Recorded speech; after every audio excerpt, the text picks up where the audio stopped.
Heureux d'être avec vous dans cette série « Comment ça va ?» Et ce matin, je vais regarder le sujet de la dépression. Mais avant, je veux juste féliciter l'Église, je veux juste féliciter la chapelle d'oser faire une série, une thématique sur la santé mentale. Parce qu'il y a encore terriblement de tabous dans l'Église face à la santé mentale. Donc, je veux juste féliciter la chapelle, toute la leadership pour l'audace et reconnaître le besoin également. Lorsqu'on parle de dépression, oui, vous pouvez applaudir. Quand on parle de dépression, on va parler de 4 catégories de dépression. On va parler de dépression majeure, on va parler de dépression postpartum, qui peut commencer de 2 jours à 2 ans après la naissance d'un enfant. On peut parler de dépression saisonnière. Il y en a, vous êtes rentrés dedans, là, vous y êtes. Là. On a changé l'heure, il fait noir, vous êtes en plein dedans. On appelle ça la dépression saisonnière. Ça existe, c'est vrai. C'est pas juste dans votre tête, c'est vrai. Et on peut parler de troubles dépressifs persistants, ce qu'on va appeler la dystémie, c'est le terme, pour un état dépressif qui va demeurer chez la personne. Et généralement, quand on va parler de dépression, on fait référence à la dépression majeure. Et la dépression majeure, ça représente, il y a 6 % de la population du Québec qui souffre de dépression majeure. 6 %. La clé ce matin, c'est que si tu as des combats, si tu as des difficultés, si tu souffres de dépression majeure, tu n'es pas seul. Tu n'es pas seul. Voici une définition de ce qu'est la dépression. La dépression majeure est une maladie mentale qui se caractérise par une perte de plaisir et une humeur triste et soutenue pendant plusieurs semaines. Souvent, on va ajouter un grand vide intérieur. C'est comme tout est vide, il n'y a plus rien à l'intérieur. Quels sont les symptômes de la dépression? Peut-être tu vas pouvoir te reconnaître. Une humeur dépressive qui est présente presque toute la journée, pendant des jours, pendant voire des semaines. Une perte d'intérêt du plaisir et du plaisir presque tous les jours. Pour presque toutes les activités, il n'y a plus de plaisir dans ta vie. Une perte ou un gain de poids, un changement dans l'appétit, soit que tu manges beaucoup ou tu manges très peu. Un trouble de sommeil, l'insomnie ou l'hypersomnie, soit que tu as des difficultés à dormir ou tu dors trop. Un ralentissement psychomoteur ou agitation psychomotrice. Une perte d'énergie et de fatigue, des sentiments de culpabilité et de dévalorisation, une baisse de concentration ou de l'aptitude à penser ou encore à être dans l'indécision. Et possiblement aussi des idées de mort, des idées de t'enlever la vie, que c'est trop lourd, c'est trop douloureux, c'est trop souffrant. Et les idées suicidaires qui sont récurrentes. Peut-être même qu'il va y avoir des tentatives. Ce qui veut dire que la dépression n'est pas une tristesse due à un événement triste.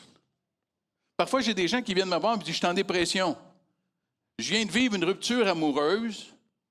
Mon monde s'est écroulé. Je suis en dépression. » Non, tu n'es pas en dépression, tu es triste. C'est pas la même chose. Tu es triste. Et ta tristesse est légitime. On va apprendre à gérer la tristesse, l'accueillir, la vivre. Elle est légitime, ta tristesse. Quand tu vis un deuil, tu n'es pas en dépression. Tu es dans un deuil, tu es triste. Il y a une perte qui est là, c'est douloureux. Tes sentiments sont tout à fait légitimes, mais ce n'est pas une dépression. Parfois, on va tous vivre des moments de déprime. Peut-être qu'il y en a, vous l'avez vécu cette semaine. Juste changer l'heure. Puis là, tu n'es pas en dépression, mais tu es en déprime. La déprime, c'est comme une colline. C'est bon? La dépression, c'est comme une montagne. Tu vois la différence? On ne parle pas de la même chose. On vit tous des moments de déprime. Le Canadien est encore perdu, on ne sait pas ce qui va arriver. Tu comprends qu'on n'est pas en dépression, là. En déprime. Grande différence. Okay? C'est pas, la dépression, ce n'est pas une paresse. Ce n'est pas un manque de motivation ou un manque de volonté. Ce n'est pas un défaut moral. La dépression n'est pas une défaillance de la foi. Parce que tu vois, les gens qui souffrent de dépression ont tellement déjà de difficultés, de culpabilité, mais les chrétiens, nous, on se rajoute la foi en plus. Ou est-ce que la foi devient un fardeau additionnel au lieu d'être une source d'aide? Je ne devrais pas être déprimé, je ne devrais pas être en dépression, je suis chrétien. Les causes de la dépression sont multiples. Les facteurs peuvent être très personnels, ça peut être la génétique, il y a peut-être des histoires de dépression dans ta famille. Il y a peut-être ton tempérament, ta personnalité qui va te rendre plus apte à la dépression, plus vulnérable. Ça peut être lié avec notre environnement aussi. Des conflits dans nos relations, des événements stressants. Rappelle-toi la COVID, la pandémie, hein? Plein de gens qui ont tombé en dépression. Parce que l'environnement était rendu tellement lourd, tellement oppressant. Ça peut être lié aussi à notre histoire de vie. Qu'est-ce qu'on a vécu dans notre vie, des situations difficiles, des traumas qu'on a pu vivre. Il y a certaines personnes qui vont dire la dépression, c'est une nouvelle maladie qu'on s'est inventée. Bien que la dépression, on l'appelle la maladie du siècle, moi, je veux vous suggérer ce matin que ce n'est pas nouveau. La dépression, ce n'est pas nouveau. Il n'y a pas, tu peux chercher dans la Bible, le mot dépression n'existe pas dans ta Bible. Ça va? Bon, fait que là, il y en a vous avez déjà conclu. Bon, ben c'est pas biblique, la dépression. C'est pas dans la Bible. Mais les symptômes sont dans la Bible. Les symptômes, c'est juste qu'on ne l'a pas nommé dépression, mais les symptômes de dépression sont dans la Bible. Écoute bien le roi David dans le psaume 42. Il dit ceci, « Mes larmes sont ma nourriture jour et nuit. Pendant qu'on me dit sans cesse, où est ton Dieu? » Vois-tu ce que David est en train de vivre? Il est dans un moment de dépression. Ses larmes, c'est jour et nuit. Et là, on le questionne. Mais où est-ce qu'est ton Dieu? Où est-ce qu'est ton Dieu? Et parfois, on n'a même pas besoin de nous questionner. On se questionne nous-mêmes. Mais où est-ce qu'il est Dieu dans ma situation? Quand je suis dans la dépression, la profondeur de la dépression, je ne vois plus Dieu. Tu vois, ce n'est pas dépression, mais c'est les symptômes qui sont là. David est en dépression. Va lire l'histoire de Job. Et dans Job, dans ses épreuves, au milieu, tu vas voir, il y a des périodes sombres. Il est en dépression. C'est des périodes très noires. Mais ce matin, j'aimerais regarder le témoignage du prophète Élie.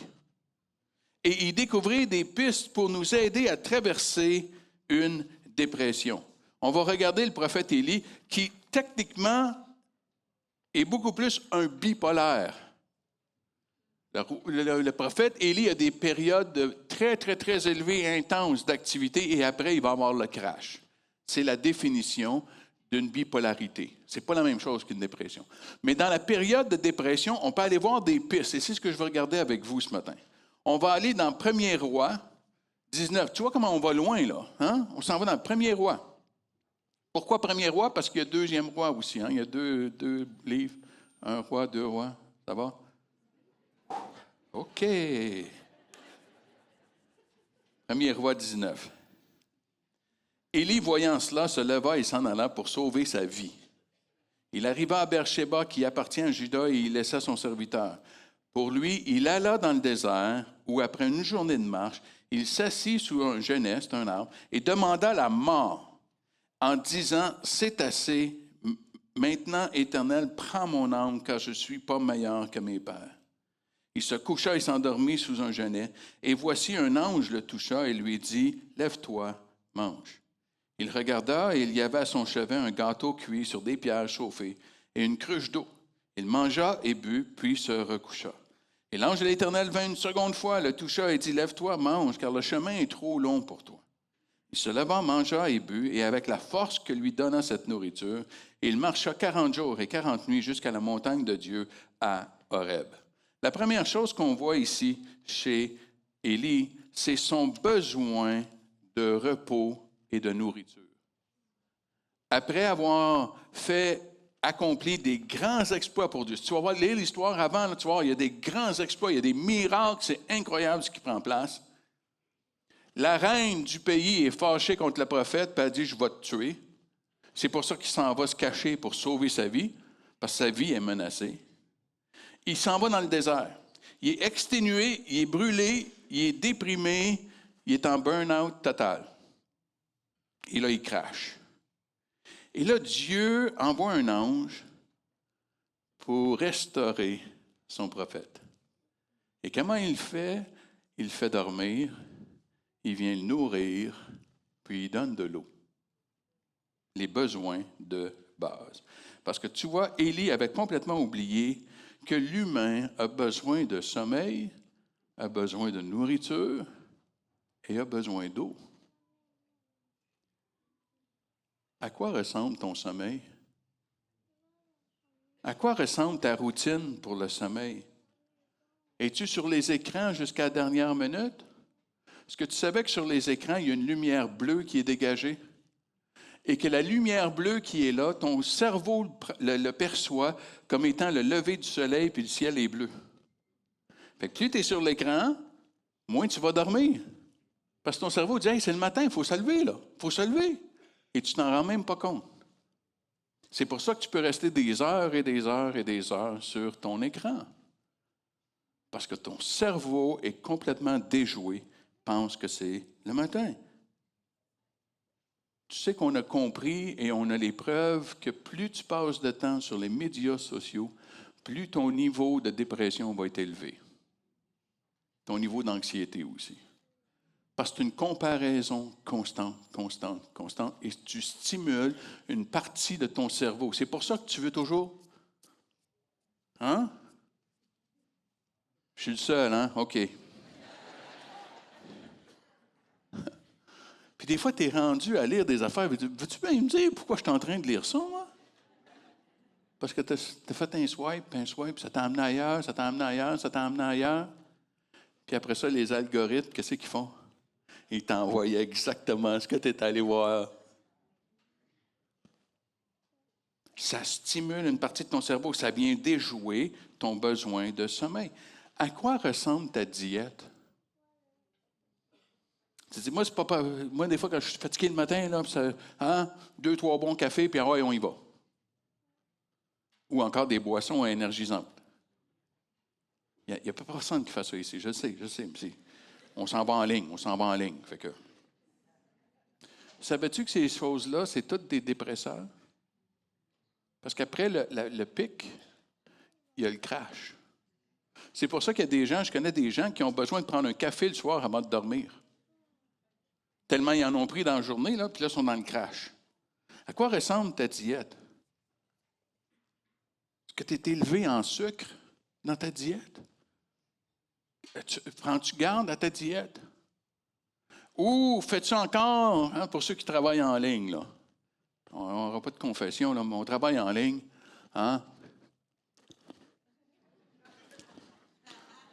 sur le bord de l'ordi, ouais, sauve du temps. Et pendant ce temps-là, on ne prend pas soin de notre santé physique. Est-ce que tu bois de l'eau? Ça semble banal, hein? Mais ça pourrait être étonnant de voir les résultats si on demandait à chaque personne ici combien de verres d'eau tu bois par jour. Des personnes âgées qui vont avoir des souffrances dans leur corps simplement parce qu'ils n'ont pas bu d'eau. De boire de l'eau. Tu vois, ici, Élie commence la restauration dans des besoins de base. Il avait oublié, et là, Dieu est en train de le restaurer dans ses besoins de base. Mais ça souligne aussi le fait qu'il peut y avoir un temps dans ton processus où tu as besoin de te reposer. Tu as juste besoin. C'est trop. Et c'est OK.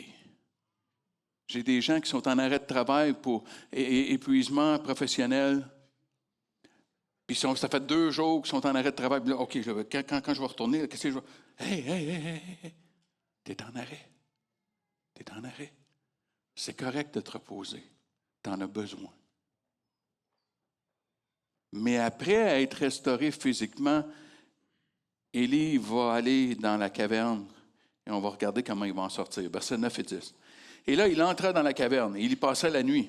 Et voici la parole de l'Éternel lui fait adresser en ces mots, « Que fais-tu ici, Élie? » Il répondit, « J'ai déployé mon zèle pour l'Éternel, le Dieu des armées. » C'est à Dieu qui parle. OK. « Car les enfants d'Israël ont abandonné ton alliance, ils ont renversé tes autels, ils ont tué par l'épée tes prophètes. Je suis resté, moi seul, et ils cherchent à m'ôter la vie. » Tu vois, Élie avait été restauré physiquement, un processus de restauration physique, mais là, on s'en va vers la restauration émotionnelle aussi. Là. On n'arrête pas là. On s'en va dans l'émotionnel. Et après être nourri, il s'en va dans une caverne. Et Dieu lui dit, « Qu'est-ce que tu fais ici, Élie? » Mais trop souvent, les gens vont lire ça comme une accusation et un jugement de la part de Dieu. « Qu'est-ce que tu fais là? » Non, non, non, non. C'est le cœur de Dieu qui se préoccupe. Mais qu'est-ce que tu fais ici? Qu'est-ce qui t'arrive? Qu'est-ce qui t'arrive, Élie? Et sa vision d'Élie, elle est sombre et elle est limitée. Il y a un profond sentiment de solitude. Je suis le seul dans le pays. Il n'y a plus personne d'autre. Il est dans la caverne des jugements, des critiques des gens autour de lui qui l'ont critiqué, qui l'ont jugé. Il est dans la caverne des contraintes, des épreuves. Ce n'est pas les résultats auxquels il s'attendait. Il y a plein d'épreuves, il y a plein de défis devant lui. Il est dans la caverne de la crainte. On veut le tuer. Il est dans l'anxiété. Sa vie est en jeu. Il est dans la caverne de la confusion parce qu'il ne comprend pas ce qui y arrive. Il ne comprend pas ce qui se passe. Il ne comprend pas ce qui lui arrive. Et c'est souvent l'état émotionnel d'une personne qui est en dépression. Les sentiments d'être seul au monde. Le sentiment profond de solitude. Parfois victime de jugements et de critiques, même dans l'Église. Tu as juste à te débrouiller. Ah ouais, fais un effort. Puis ah ouais, si tu avais la foi. Victime et des difficultés à traverser les épreuves et les défis qui semblent se déverser sur toi un après l'autre. Difficultés souvent qui font en sorte qu'on est dans la crainte, on est dans l'anxiété. Et souvent dans la confusion, ça fait tellement peur. Je ne sais pas ce qui se passe avec moi, je ne sais pas ce qui m'arrive. Mais tout s'écroule, je vois plus clair, tout est sombre, tout est noir. Et je me demande même à quoi bon vivre. Quand j'entre dans cette caverne, je vois juste le fond de la caverne qui est sombre, qui est sans issue dans le fond de la caverne. Et ce que j'ai besoin de faire, c'est de faire demi-tour. C'est pas simple et c'est pas facile. C'est pas juste une décision. Okay? C'est un processus. Mais de réaliser que si je suis entré dans la caverne, c'est que je peux en sortir aussi. Tu vois, pour le chrétien, ce n'est jamais une caverne dans nos vies. C'est toujours un tunnel. C'est toujours un tunnel. Il y a toujours une sortie au bout. Il y a toujours une lumière au bout du tunnel. Toujours. C'est jamais une caverne sans issue, sans espoir. Même si présentement tu vois que le noir, même si présentement tu ne vois pas d'issue, je suis ici pour te dire ce matin, il y en a une. Il y a une lumière au bout du tunnel.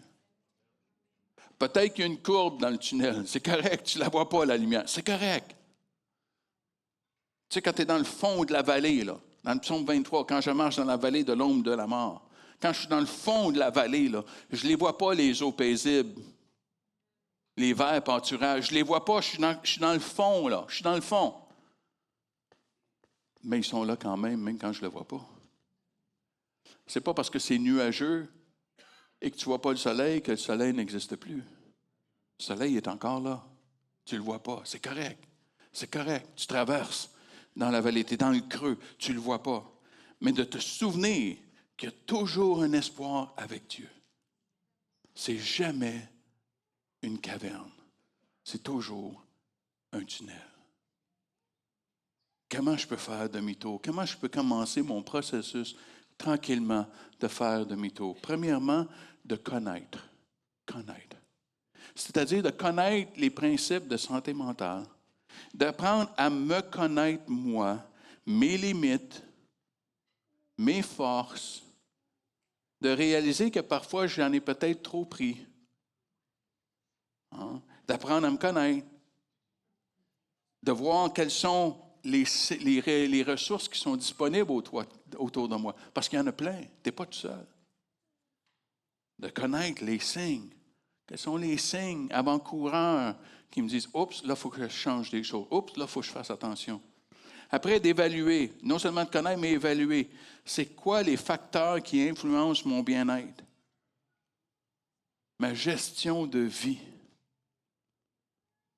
Tu sais, parfois, la question qu'on doit se poser, c'est pas « Seigneur, donne-moi de la force pour continuer de faire ce que je fais. » Mais parfois, c'est « Seigneur, donne-moi la sagesse pour voir qu'est-ce que je dois faire, puis qu'est-ce que je dois laisser aller. »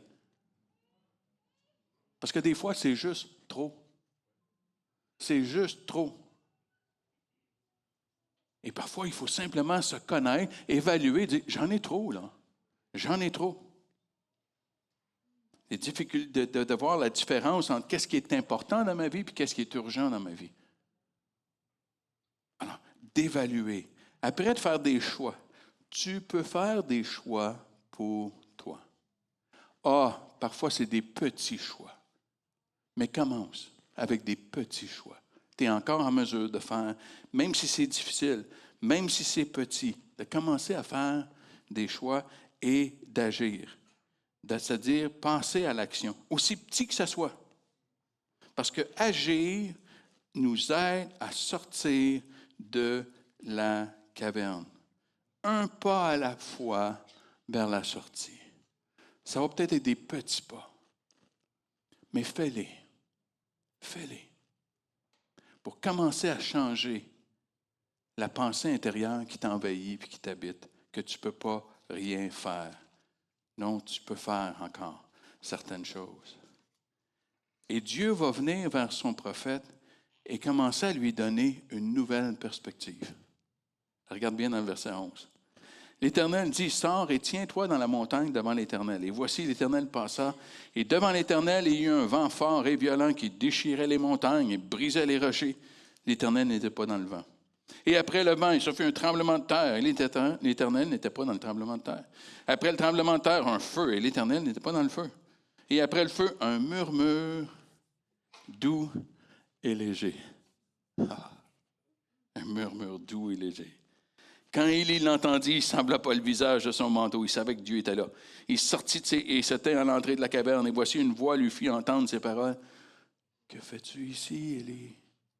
Qu'est-ce que tu fais ici? » Il répondit, « J'ai déployé mon zèle pour l'Éternel, le Dieu des armées, car les enfants d'Israël ont abandonné ton alliance, ils ont renversé tes autels, ils ont tué par l'épée tes prophètes, je suis resté moi seul, et ils cherchent à m'ôter la vie. » On a la même chose qui se répète ici. Encore une fois, on voit la préoccupation de Dieu et la perspective sombre du prophète. Il n'y a pas eu de changement. La seule chose, c'est qu'il est à l'entrée de la caverne.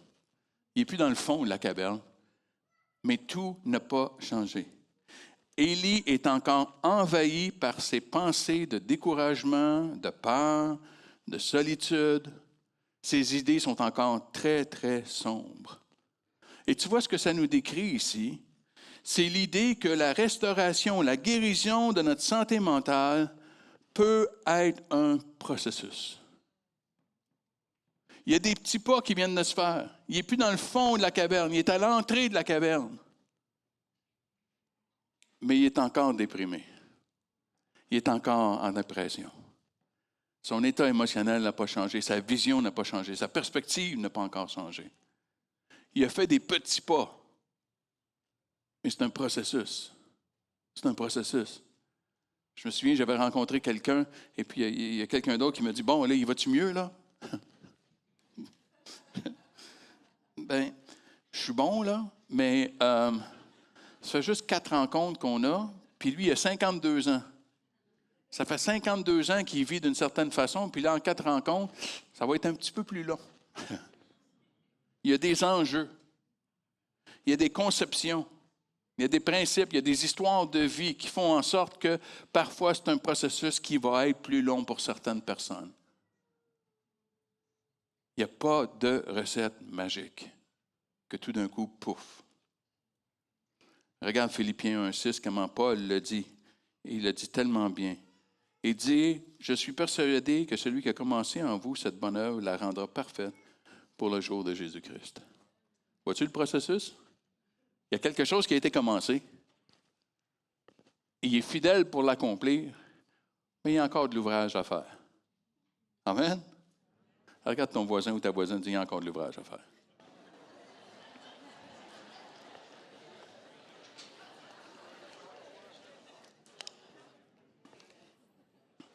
Et évidemment, tu parlais de toi, là, hein? C'est ça que tu disais, hein? C'est un processus. C'est long. Parfois, en thérapie, il faut aller découvrir les racines, mais d'où ça vient? D'où ça vient, ce message intérieur que tu portes? D'où ça vient, ces racines émotionnelles que tu portes? Pour les comprendre, pour pouvoir les changer. Dans toute sa noirceur, dans toute sa dépression, dans toute son anxiété, Élie va vers Dieu. Et la Bible dit que celui qui s'approche de Dieu, Dieu s'approche de lui. Ça te fait-tu du bien ce matin? Moi, ça me fait du bien. Parce que si je m'approche de lui, il va s'approcher de moi. Amen. Et tu as vu, ce n'est pas autre chose que juste s'approcher de lui. Je n'ai pas besoin d'avoir toutes mes choses en ordre. Je n'ai pas besoin d'être tout correct pour m'approcher de Dieu. J'ai écouté un témoignage récemment et la personne disait, j'étais tellement là un désastre que la dernière place où je voulais aller, c'était à l'église. Alors que ça aurait dû être la première place. Mais tu vois le message parfois qu'on transmet, le message qu'on entend, le message qu'on interprète. C'est bien mieux d'avoir ta vie en ordre si tu veux aller à l'église. Non. Non. C'est quand notre vie est un désordre qu'on a besoin d'être à l'église. C'est quand j'ai l'impression que tout s'écroule, j'ai besoin d'être à l'église. Quand j'ai besoin d'être restauré par Dieu.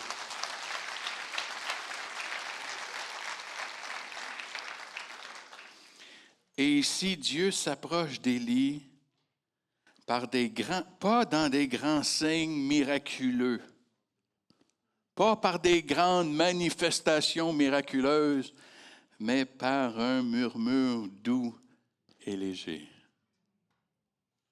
Parfois, écoute, parfois, il faut cesser de courir après le miraculeux et courir après sa présence, courir après son cœur.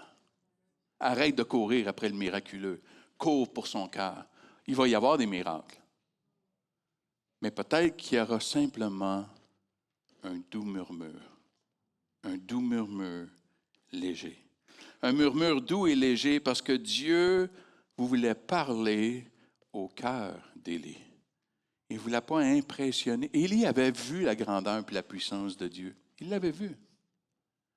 Mais Élie avait besoin de réaliser que Dieu se préoccupait de son cœur, son état d'âme. Un murmure doux et léger. Il est préoccupé. Et c'est dans ce sens-là qu'il dit, mais qu'est-ce que tu fais ici? Et c'est encore ce qu'il veut faire dans chacune de nos vies. Que tu sois en dépression ou pas, là. Il veut venir parler à ton cœur. Il veut apporter un murmure doux et léger à ton cœur. Il est encore dans l'œuvre de guérir les cœurs brisés. Et un cœur qui est brisé, tu ne cries pas après. Tu viens avec un murmure doux et léger. Est-ce que tu t'arrêtes et tu fais silence pour entendre ce murmure-là? Est-ce que tu arrêtes parfois pour dire, Seigneur, parle à mon cœur. Je veux juste entendre. Est-ce que tu arrives à faire silence, le bruit de tes pensées qui n'arrêtent pas? Hein? Des fois, juste de dire, Seigneur, je vais faire silence. Viens parler à mon cœur. C'est parfois ici qu'il faut être contemplatif. On n'est pas habitués, nous autres, les évangéliques, à être contemplatifs. Hein? Amène-en de l'action. Nous autres. Mais on manque cette qualité d'être contemplatif puis de laisser Dieu parler à nos cœurs. Et des fois, juste de regarder la création. Pas adorer la création, mais de la regarder. C'est la première révélation de qui est Dieu, c'est la création. Quand tu regardes la beauté de la création, l'unicité de la création, les choses qui sont tellement uniques, originales, qu'est-ce que ça dit de ton Dieu? Qu'est-ce que ça dit de mon Dieu? De dire, Seigneur, parle à mon cœur. Cesse le bruit de mes pensées. Je vais accueillir ce que tu as à me dire. Et en parlant au cœur d'Élie, Dieu change sa perspective et il ramène l'espoir. Regarde bien au verset 15 à 18. L'Éternel lui dit, va, reprends ton chemin par le désert jusqu'à Damas. Et quand tu seras arrivé, tu oindras Hazaël pour roi de Syrie. Tu oindras aussi Jéhu, fils de Nimshi, pour roi d'Israël. Et tu oindras Élisée, fils de Shapta, d'Abel-Mahola, pour prophète à ta place. Et il arrivera que celui qui échappera à l'épée de Hazaël, Jéhu le fera mourir, et celui qui échappera à l'épée de Jéhu, Élisée le fera mourir. Mais je laisserai en Israël 7000 hommes, tous ceux qui n'ont point fléchi les genoux devant Baal. Dieu est en train de dire, Élie, on va changer la perspective un peu. Tu vois, Élie avait été restauré physiquement, a été restauré émotionnellement par un murmure doux et léger, dans le début d'une nouvelle perspective et dans la préoccupation de son cœur par Dieu. Mais là, il a besoin d'être restauré spirituellement. Dieu affirme, Élie, mon royaume avance. Mon royaume avance, Élie. Et non seulement est-ce que mon royaume avance dans le pays, mais il avance dans ta vie, Élie. Il avance dans ta vie. Et c'est encore vrai aujourd'hui que le royaume de Dieu avance. Peu importe les changements politiques,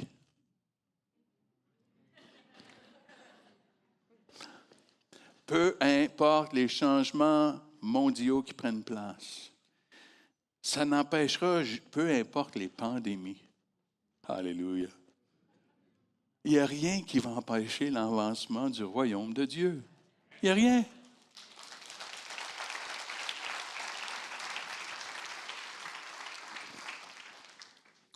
La semaine dernière, j'étais en Europe, j'étais en France.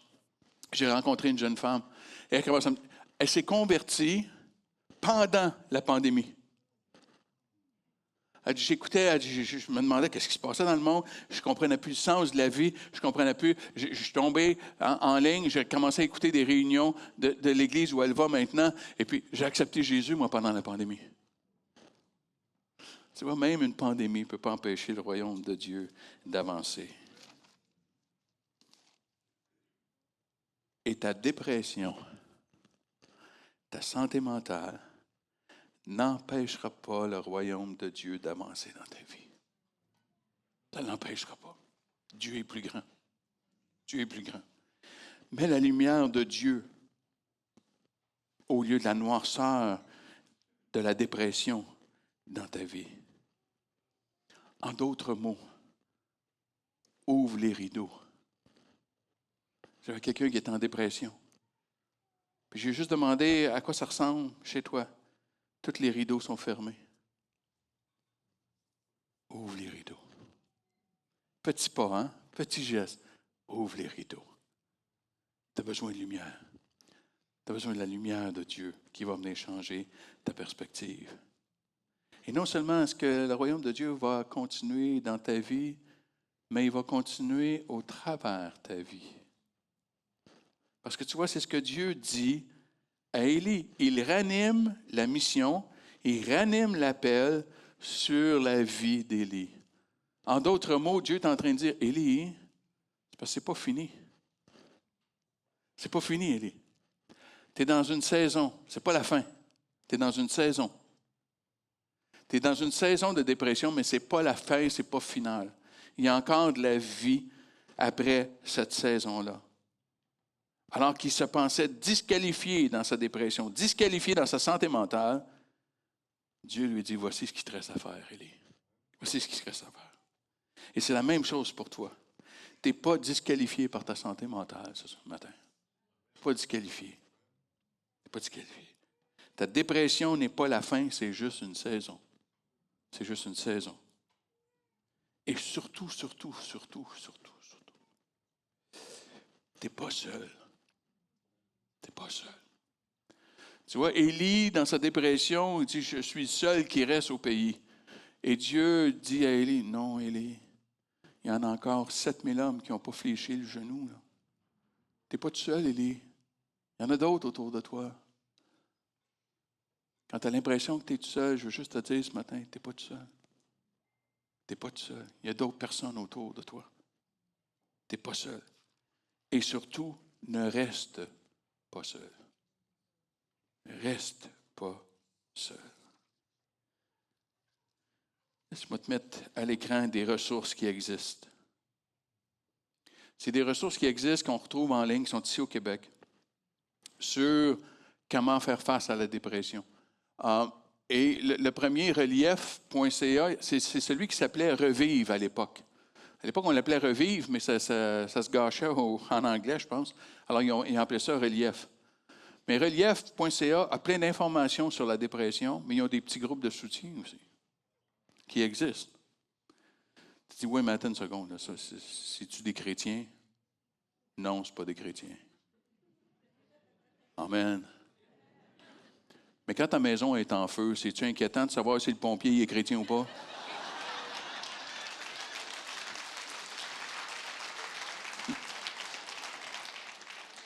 Tu as besoin d'aide, puis c'est correct. C'est correct. C'est des ressources. On va essayer de les mettre partout sur dans les médias sociaux, là, que je t'ai dit de ne pas aller. On va les mettre partout. On va les mettre sur les pages de la chapelle. On va te mettre les sites. Mais tu peux rentrer juste dépression en ligne, puis tu vas y trouver ces sites-là. Il y a des ressources qui existent. Okay? Qu'est-ce que tu peux faire quand tu es aux prises avec la dépression? La première chose, c'est de consulter. Consulter. Consulte ton médecin. Voici pourquoi. Je te donne un exemple. Parfois, là, c'est physique, notre problématique. Ce n'est pas émotionnel ou psychologique. C'est physique. Les symptômes d'une glande thyroïde qui ne fonctionne pas bien, c'est des symptômes de dépression. Mais tu comprends-tu qu'on ne fait pas de thérapie avec une glande? Ça va? Oh, ma glande. Hey, parle à ma glande. Non. Tu as besoin de médication pour compenser ce que ta glande thyroïde ne produit pas. Donc, tu as besoin d'aller voir le médecin pour aller faire une évaluation pour dire, est-ce qu'il y a quelque chose de physique? Consulte. Consulte peut-être un thérapeute. Consulte des gens. Il y a une équipe ici. Il y a une équipe dévouée à l'accompagnement pastoral. Il y a une équipe qui est ici pour t'écouter. Il y a une équipe, tu as juste à écrire. J'ai besoin de parler. Il y a des gens qui vont t'écouter. Parle avec tes amis.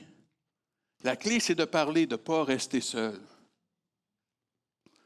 Il y en a qui ont peur d'aller voir le médecin parce que d'un coup, il me donne de la médication. Il va me donner des antidépresseurs. Oh. Puis des fois, on l'entend. Hein? Pas besoin de prendre ça, on est des chrétiens. C'est drôle, hein? Moi, je suis diabétique, puis je prends de l'insuline. Ça, c'est beau. Ça va. Ça va. Il n'y a pas de trouble. Oui, ça passe. Prendre un antidépresseur, voyons donc. Hein, si le chrétien a de la foi, il n'y a pas besoin d'un antidépresseur. Puis la personne a dit ça, puis elle a des lunettes sur le nez. Attends une minute, mon grand. Dans ta théologie, enlève tes lunettes. Pas besoin de lunettes. Dieu va te guérir. T'as-tu la foi ou t'as pas la foi? Voici ce qu'on a découvert. Quelqu'un qui est dans la dépression, qui prend seulement la médication, il y a 35 % qui vont sortir de la dépression avec la médication. Ceux qui ne prennent pas de médication, mais qui vont juste aller en psychothérapie, ils ont 35 % de succès à sortir de la dépression. Mais si on combine les deux, on passe à du 80-85 % d'utiliser les deux outils. Il faut arrêter de penser qu'on peut prendre de l'insuline pour le diabète, des Tylenol, mon mal de tête, puis porter mes lunettes, puis que je ne peux pas prendre un antidépresseur. Quand tu en as besoin, tu en as besoin. vérifie ton hygiène de vie, ta diète, ton sommeil, ton exercice. On a découvert que les oméga-3 aident à la dépression. Alors, souvent, on n'a pas une diète où on mange beaucoup de poissons. Prends des capsules d'oméga-3. C'est prouvé, là. C'est prouvé. Prends de la vitamine D. Parce que la vitamine D, la seule façon de le produire, ça se produit dans certains légumes, mais il faudrait que tu en manges un camion pour ce que tu as besoin. C'est le contact du soleil sur ta peau. On s'entend que on n'en voit pas gros, là. Hein? Prends de la vitamine D. Regarde pour voir de la luminothérapie. Ça existe, c'est vrai, ça fonctionne.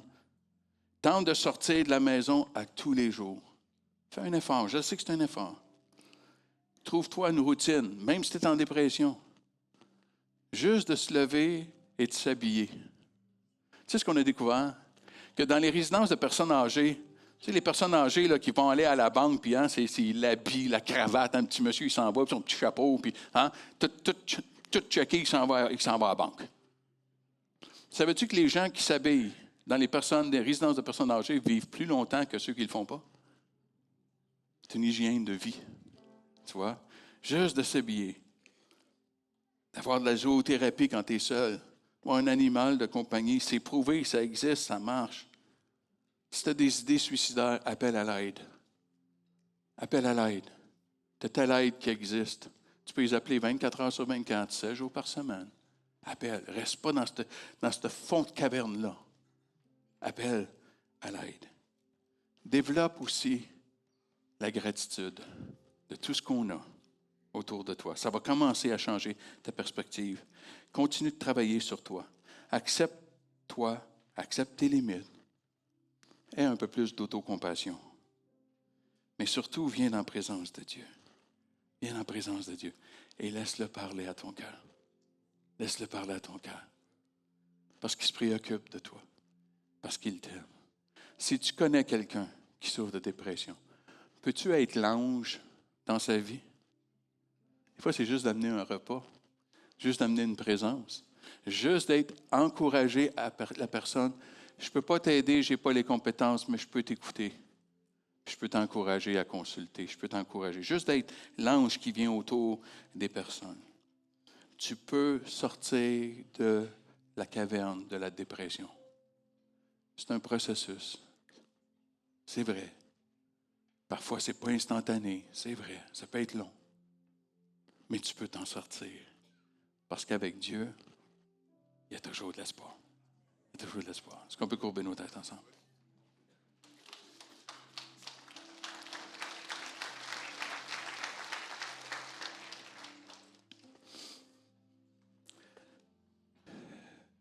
Je ne veux même pas demander qu'on lève les mains ou qu'on se lève ou quoi que ce soit. Je vais avoir beaucoup de respect pour toi ce matin. Mais tu es ici et ça ne va pas. Dieu est avec toi. Il y a des gens qui vont être avec toi. Ne reste pas seul. Seigneur, je veux te prier pour chaque personne qui est peut-être au combat avec la dépression, peut-être au combat avec l'anxiété, peu importe le combat au niveau de la santé mentale. Seigneur, on va enlever les tabous. Là. Tu nous as créés corps, âme et esprit. Et je te prie que tu viennes parler au cœur ce matin. Il y en a ici qui ont besoin d'un doux murmure. Un murmure doux et léger. Juste d'être rassuré que tu les aimes. Rassuré que tu es là. Et rassuré que ce n'est pas la fin. C'est juste une saison. Donne-leur les outils et les pistes pour traverser cette vallée de la dépression et continue de faire avancer ton royaume dans chacune de nos vies. En ton précieux nom, Jésus. Tout le monde en dit Amen et Amen. Est-ce qu'on peut se lever ensemble et aller dans sa présence dans la louange?